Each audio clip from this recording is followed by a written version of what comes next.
Hi guys, I'm here with the 2004 Honda Accord.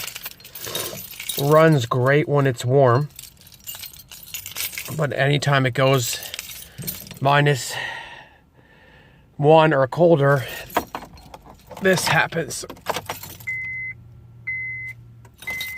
As you can see, no crank, no start. I'll try it again here for you.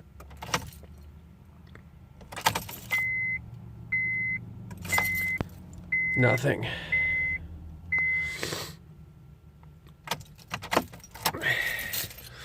But when it's warm, it runs great. The safety key is reading it's fine.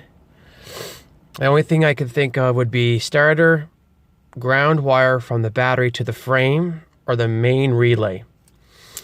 I will keep you updated in the process. Any ideas, please let me know.